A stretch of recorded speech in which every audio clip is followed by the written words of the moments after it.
మీరు ఒకసారి ఆలోచన చేసుకోండి. ఏ రాజకీయ పార్టీ కూడా చేయనటువంటి సంక్షేమ కార్యక్రమాల కోసం పనిచేస్తున్నటువంటి ఏ పార్టీ భారతదేశంలో ఏదైనా ఉందంటే అది తెలుగుదేశం పార్టీ మాత్రమే జవాబాలు చెప్తాడు. ఇది వాస్తవంగా మీరు ఒకసారి ఆలోచన చేసుకోమంటాడు. అంతేకాకుండా ఈరోజు కార్యకర్తలుగా ఒకసారి ఆలోచన చేసుకోండి. నాయకులు కూడా చాలా మంది మమ్మల్ని పట్టించుకోలేదు. గడిచిన ప్రభుత్వంలో చేసినట్టు మా నాయకులు పనిచేయడం లేదు. ఆ రకమైనటువంటి ఆలోచన విధానంలో దోపిడీ చేసి మాట్లాడుతున్నటువంటి వాళ్ళు పంచుకోలేదని ఆలోచన ఉండొచ్చు. వారికి విరువుగా ఆలోచన చేయకపోతే స్వభావం. ఎందుకంటే వచ్చే రోజుల్లోనే స్థానిక సంస్థలు ఎన్నికలకు నేర్చుకోబోతున్నాం. ఈ 2 సంవత్సరాల కాలంలో చేసినటువంటి మంచి అద్భుతమైనటువంటి మంచి మామూలు మంచి కాదు. ఆర్థికంగా ఇబ్బందులు ఉన్నప్పటికీ రాష్ట్రపరంగా ఖాళీగా ఉన్నప్పటికీ కూడా రాష్ట్ర ప్రజల సంక్షేమం విస్తరించదని ఒక మంచి సదుద్దేశంతో సంకల్పంతో పనిచేస్తున్నటువంటి కూడా ప్రభుత్వం చంద్రబాబు నాయుడు గారి నాయకత్వంలో సంక్షేమంగా ఆలోచన చేసి పేదల సన్నిధిలో కార్యక్రమం సందర్భంగా ఇచ్చేటువంటి పెన్షన్ దేశంలోనే అత్యధికంగా ఉన్నటువంటి పరిస్థితి. 4 వేల పెన్షన్ ఇచ్చేటువంటి ప్రభుత్వాలు ఈ భారతదేశంలో ఏ రాష్ట్రంలో ఉన్నాయి.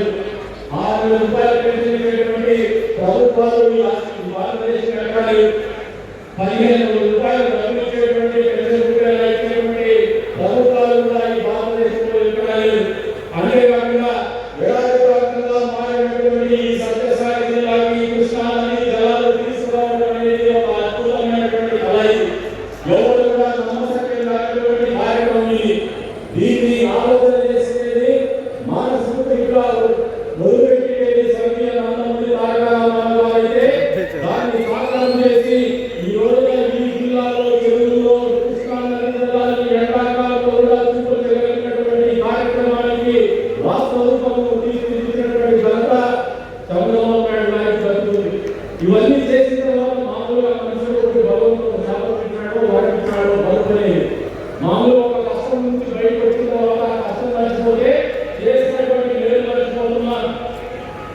ఈ జిల్లా వాసులకి తెలుగుదేశం ప్రభుత్వం కావచ్చు, నందమూరి తారక రామారావు కావచ్చు, ముఖ్యమంత్రి చంద్రబాబు నాయుడు గారు కావచ్చు, ప్రభుత్వం కావచ్చు, ఎలాగైనా మాత్రమే ఈ ప్రాంతానికి నదీ జలాలు ఇచ్చి తాగునీటికి సాగునీటికి ఇచ్చినటువంటి జాగ్రత్త ఈ ప్రభుత్వానికి దక్కుతుంది. ఇంతకంటే మంచి ఏ ప్రభుత్వం కూడా అభివృద్ధి చేయలేదు.